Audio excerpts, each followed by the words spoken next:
Tere!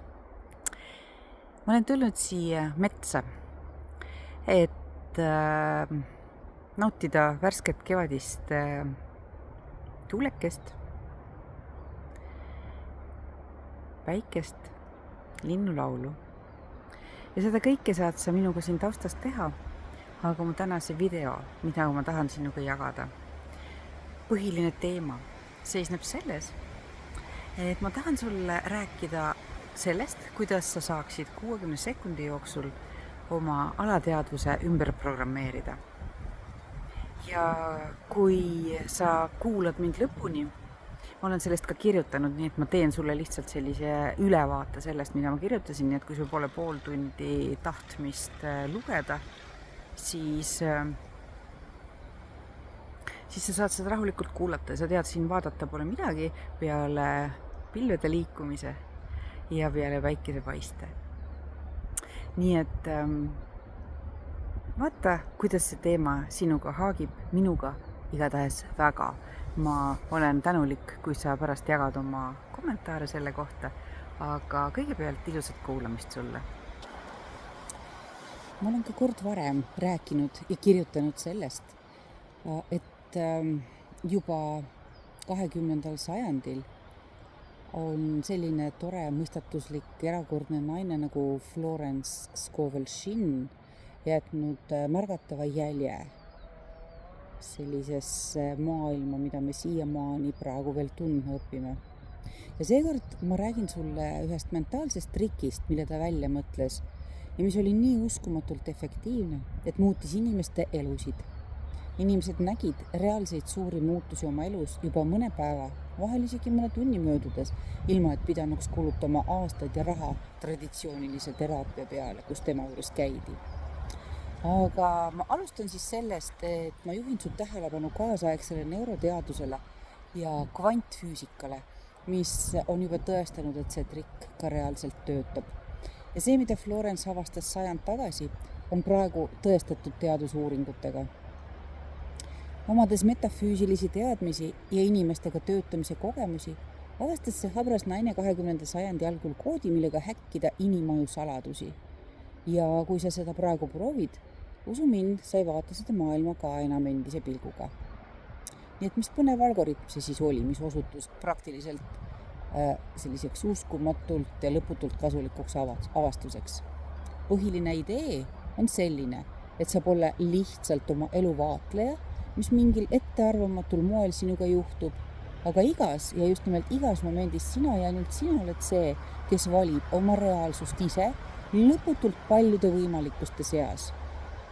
Ja kõige lihtsam on seda kujutada ette sellise näitena, et praegu on üks reaalsus see, kus sa istud ja kuulad seda videot, teine reaalsus see, kus sa seda üldse mitte kunagi ei kuule, kolmas reaalsus on see, et sa paned selle klõpsti kinni, neljas on see, et sa praegu magad, viies on see, et sa teed süüa, kuues on see, et sa loed hoopis mingit raamatut selle asemel, ehk siis need variante, kuhu sa võid liikuda, on lõpmatu arv. Ja sellest käib ka see jutt nüüd edasi,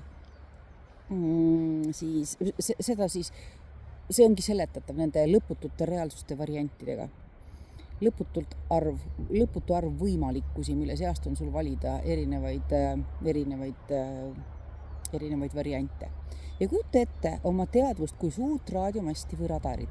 Sa edastad igal sekundil signaale, mis koosnevad su sügav uskumustest, tunnetest, mentaalsetest harjumustest, mineviku mälestustest, sinu subjektiivsetest hinnangutest mingitele olukordadele, ühiskonna poolt peale sunnitud stereotüüpidest, meediast, riiklikest normidest ja paljudest muudest faktoritest, mis vaatamata oma pealtnäha sõltumatusele ja sinust eraldatusele on mõeldavad, tõlgendatavad, läbielatavad ja vahendatavad eranditult sinu poolt ja ei mõjuta mitte kellegi teise saatuste reaalsust selles kombinatsioonis nii, nagu sinu enda oma. Ja igal sekundil reageerib universum kõigile nendele signaalidele, nendele mõtetele, tunnetele, uskumustele, mida sa vahendad ja saadab need edasi kvant välja. Meenuta mõnda päeva, kui sa ärkasid suurepärases meeleolus, võimalik, et sa juba olid elevil millestki meeldivast, mõnest vahvast sündmusest või kohtumisest ja su päev kujunes erakordselt toredaks kuni lõpuni välja. kas sa arvad, et see oli siis lihtsalt õnn või kuu mõju või soodne päevahoroskoop sinu jaoks? See oli tegelikult hoopis midagi muud. See oli su isiklik sisemine raadiosignaal, mis ideaalselt langes kokku selle reaalsusega, kus kõik lihtsalt mängis tol hetkel sinu kasuks. Ja Florence selgitas seda väga lihtsa võrdlusabil kinoprojektoriga. Tühi ekraan, see on kogu universum, kus säilitatakse kõiki võimalikke variante sinu ja meie kõikide eludest. Projektor on sinu teadvus, sinu uskumused töötavad siin kui lääts, mis fokusseerivad sinu poolt valitud kujutisele. Sinu emotsioonid, see on valgusvihk, mis paneb pildi elama ja annab võimaluse nähtavale ilmuda. Need sügavad ja varjatud harjumused ja uskumused elust, mida sa oled endasse salvestanud alates lapsepõlvest ja tõenäoliselt ikkagi ka palju-palju varem, see on film, mis käib lõputult ja ketrab pidevalt uuesti ja uuesti. Ja sa vaatad seda filmi, seda vana filmi nii kaua, kuni sa ei tee teadlikku otsust valida uus. Probleem on lihtsalt selles, et suurem osa meist isegi ei kahtlusta, et nad ise ongi ainsad, kes opereerivad oma isiklikku elu kinoprojektorit. Nad valivad istuda kinosaalis ja reageerida kõigele, mis ekraanile ilmub. Millist filmi sina eelistad siiani vaadata? Mis on sinu filmi pealkiri, mida sa pidevalt vaatad? On see Rasked ajad või Murtud süda või hoopis Minu vaese ohvri kannatused? Ja siis eeldates, et selliselt see maailm loodud ongi ja sinna pole mitte midagi võimalik parata. Selline see filmi valik selles kinos kord juba on. Aga tõeline saladus peitub selles, et filmi valik, mis on sulle vaatamiseks kättesaadav, on tegelikult siis tõeliselt lõputu. Sinu elu versioon, kus sa õitsed, kus armastus ja edu voolavad sul lausa jõgedana, kus sa oled terve, kus sa oled ennast teostanud või teostamas, kus sa oled armastatud, kus sa meeldid iseendale, sa oled ilus, sa oled oma parimas väes, et see kõik eksisteerib sinu valikute hulgas ja sa ei pea seda filmi, isegi filmima hakkama või alustama päris nullist ega tõestama, et sa oled seda väärt, sest see kõik on olemas siin ja praegu. Kõikide ülejäänud filmikassettide seas kinoseansside valikus. Ja sinu küsimus on lihtsalt selles, kas su mõtted ja tunded on valmis selleks, et teha valik ja keskenduda uue ja teistsuguse filmi vaatamisele ja mitte enam vana ja nähtud stseeni kordamisele. Ja nüüd lähenemegi siis Florence'i geniaalsele trikile, mis võimaldab ringiga mööda minna meie alateaduslikult vastupanult, kasutades uut kogemust. Ja see võib tunduda uskumatult lihtsana, aga usu mind, just nimelt sellepärast see ongi nii efektiivne. Kuula mind rahulikult, sest sa võid alguses eitama asuda, hakata siin silmi pööritama, kuid kuna ma ise olen seda enda peal kogenud ja katsetan ikka aina uuesti ja uuesti, kui tõhusalt see töötab, siis mul on täielik alus seda sinuga jagada. Ainult, et see töötab siis, kui sa lähened sellele õigesti ja juhul, kui sa seda üleüldse nagu tegema hakkad. Ja kui sa oled endale kunagi näiteks öelnud või kirjutanud positiivseid uskumusi ehk afirmatsioone, oled sa kindlasti tundnud seda, kuidas su aju puikleb vastu ja saadab sulle vastuseks taolisi mõtteid, no jaa, muidugi, aga see pole ju päris tõsi, see on natukene ikkagi vale ka, et mis jama sa ajad. Aga Florence hammustas läbi ja inimese seesugust mentaalset omadust teades hakkas Florence väidete asemel kasutama küsimusi ja just küsimusi, kuid need polnud üldse suvalised küsimused. Need olid kavalalt konstrueeritud konkreetsed küsimused, milles positiivne tulemus on juba algselt seadistatud. Edaspidised interpretatsioonid ja edasiarendused tema meetodis said nime afformatsioonid. Mitte siis afirmatsioonid, vaid afformatsioonid. Ja just Florence hakkas juurutama seda praktikat üle 100 aasta tagasi. Ja nüüd näitangi sulle hästi praktiliselt, mida ma silmas pean siin juures. Proovi näiteks kohe öelda endale valjusti ja väga veenvalt, mul on palju raha ja ma olen lõputult rikas. Ma võtan selle ise kõige elementaarsema näite, sellepärast et rahaga seotud teemasid on näiteks minu tööde hulgas päris palju, suurem enamik ja teades ikkagi, kui palju inimesi oma elementaarseid baasvajadusi vaevu rahuldavad, siis see rahateema on üsna aktuaalne. Nii et lause siis, mul on palju raha ja ma olen lõputult rikas, see on positiivne afirmatsioon. Ja nüüd pööra sellele tähelepanu, kuidas su aju muutus hetkega valvsaks ja ta hakkas sinuga vaidlema. Aga kuidas sa siis seda seletad, et su pangaarve on tühi, miks sa iga ostu puhul pingesse tõmbud, miks sa vaatad soodsamaid hindu kogu aeg, miks sul ei jätku elementaarseteks asjadeks või miks sa endale midagi sellist ei luba, mida sa väga oled soovinud ja nii edasi. Ja su aju ütleb sulle nagu täiesti konkreetselt ära ja jama, unista edasi ja nii edasi. Märkasid sa sellist reaktsiooni enda kehas? Ja sa põrkudki oma kontrolliva aju vastupanu seinaga, mis lihtsalt ei lase sul positiivsete afirmatsioonidel seemnetel idanema hakatagi ja igasugune positiivne tulemus blokeeritakse sul koha peal ära. Aga nüüd selle asemel tõstame lavale siis sellise Florence'i võimsa triki ja proovi nüüd korrata minu järel midagi seesugust. Esiteks kõigepealt pöördu enda poole oma nimega või nii, nagu sulle meeldib ennast kutsuda. No näiteks on sul mõni hüüdnimi, mida sa väga armastad, et sulle öeldakse, või siis alusta lihtsalt kallis, pöördudes enda poole. Ja siis, kuidas sul küll järsku muutus nii lihtsaks tõmmata enda suunas ainult parim? Kordan lausa seda lauset, et kallis, kuidas sul küll järsku muutus nii lihtsaks tõmmata enda suunas ainult parim? Ja nüüd tunneta selle kahe seisundi erinevust. Märka, kuidas ja mida otsekohe vastas sinu aju. Märkasid sa? Et kui sa veel nüüd ei jõudnud sügavale mõtisklustesse vajuda ja püüdsid kinni esimese reaktsiooni, vastus su aju täieliku vaikusega. Sa ajasid ta segadusse. Ta läks lühisesse selle koha peal. Ja kogu saladus on selles, et küsimuste jaoks on meie ajul täiesti teistsugused konkreetsed ülesanded ja programmid.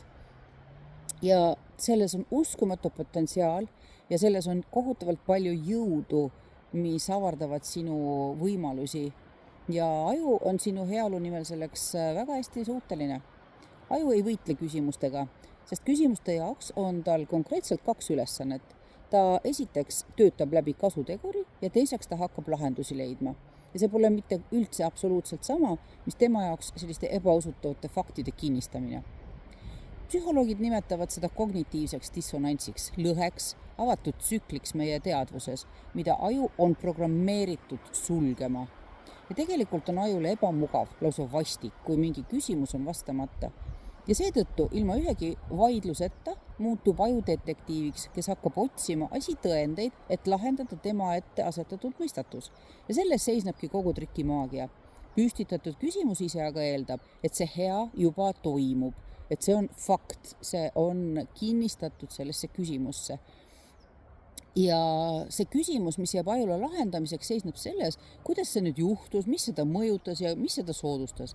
Ja just need lahendused, aga mitte sinu valelikkuse paljastamine, saab sinu mõistuse globaalse operatsioonisüsteemi peamiseks ülesandeks.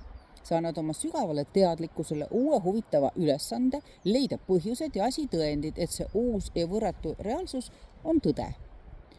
Aga milles seisneb siis peamine konks ja kogu selle ettevõtmise edukus?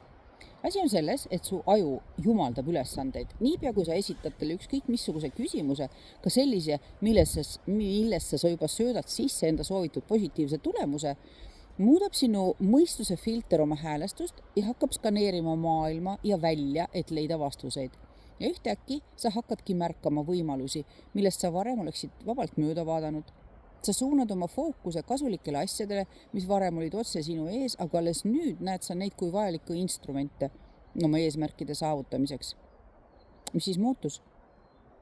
Globaalselt ei muutunud mitte midagi, sinu ümbritsev reaalsus pole äkki võluväel muutunud, kuid muutunud on sinu subjektiivne reaalsus ja muutunud on sinu läätse fookus ja sinu slaid filmiprojektoris ja siis ka see valgus, mida kiirgab su teadlikkus.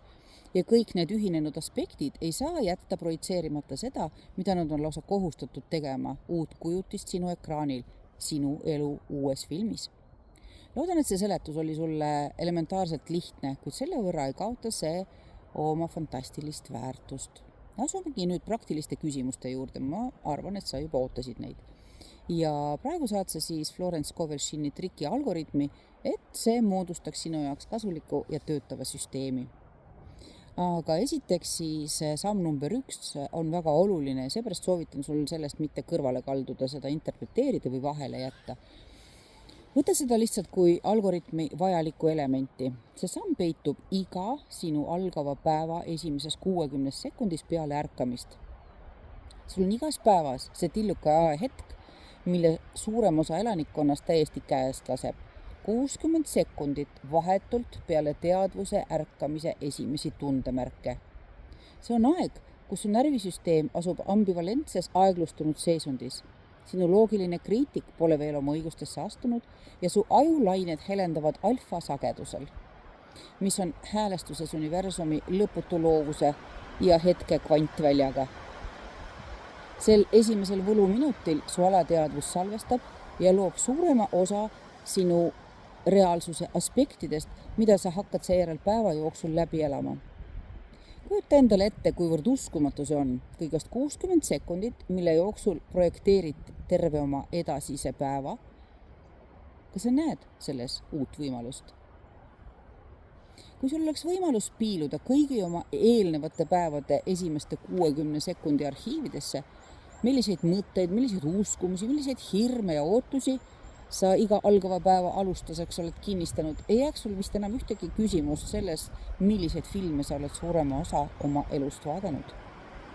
Kui sa viibid une ja ärkveloleku vahelises ruumis, on su alateadvus täiesti avatud, nii et su ajulaineid võib võrrelda vastsündinud beebi omaga. Kui teadlik meel oli nagu käsn, imades kõike kahtluste ja kriitikata. Ja selles poolunes lõdvestunud seisundis on sisemine kriitik, kes tavaliselt räägib meile, mis kõik pole võimalikult, täiesti välja lülitatud.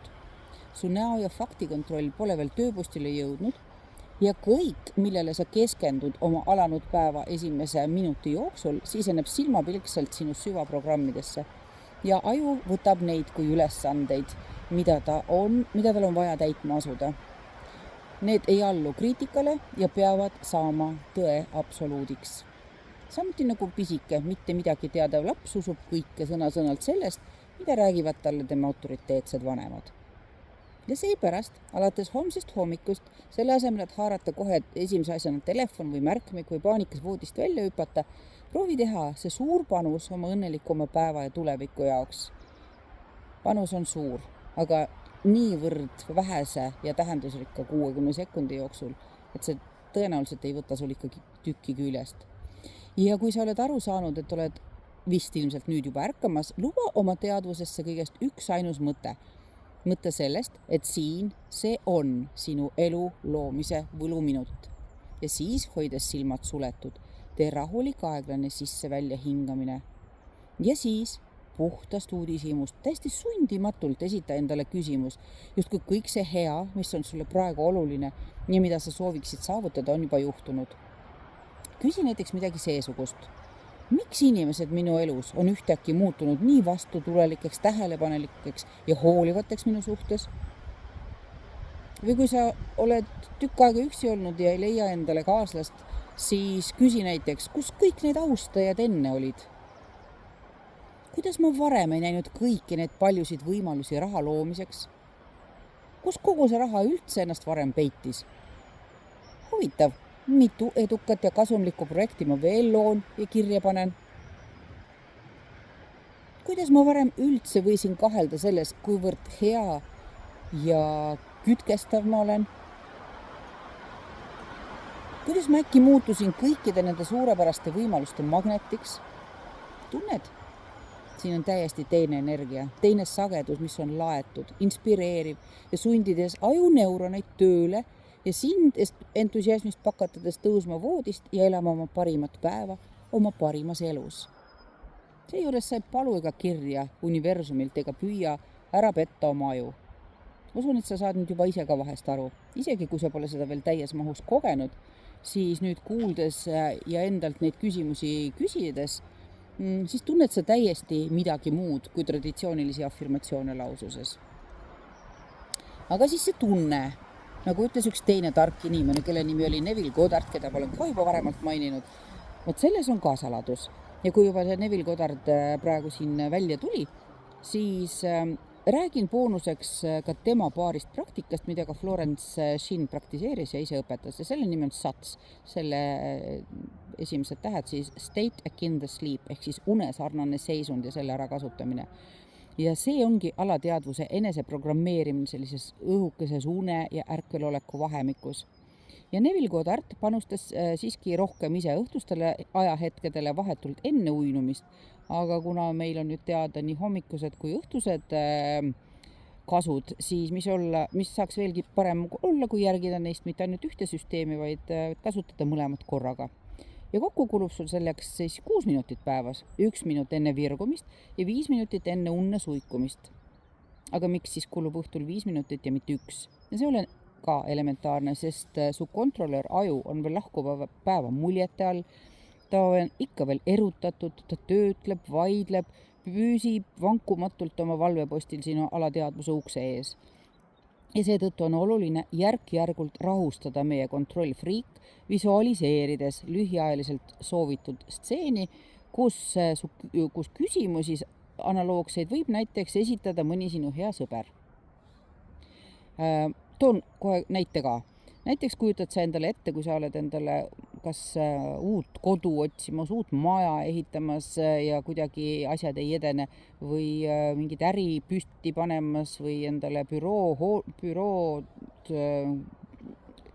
nagu rajamas on ju, siis kujutad endale seda ette, visualiseerid, kujutad ette, tunnetad läbi, elad seda läbi, kuidas sa võõrustad juba oma sõpra oma uues suurepärases majas või oma esinduslikus büroos ja siis kuuled, et ta esitab sulle sellise küsimuse stiilis, et sõbrakene, mida sa tegid, et sa nii lühikese aja jooksul sellise tulemuse saavutasid.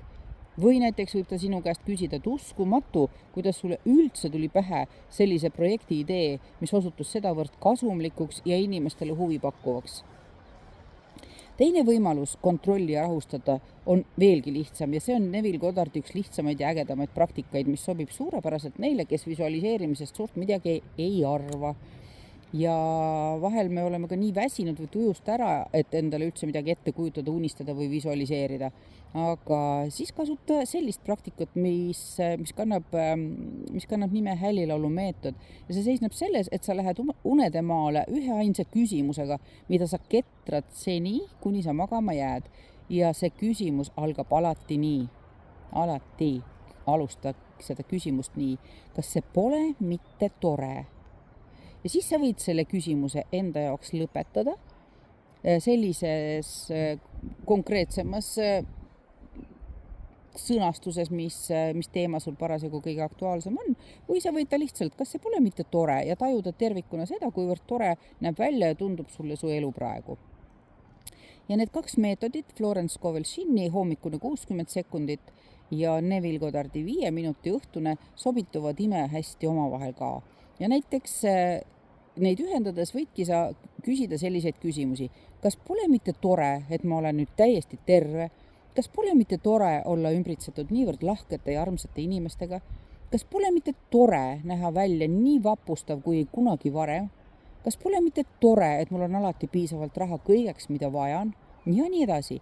Ja siis lubad endal uinuda ja hoiad kinni oma küsimusest ja sellest tundest, et kõik on juba tehtud. Ja olgu siis see viimane, millest sa mõtled enne, kui sa magama jääd.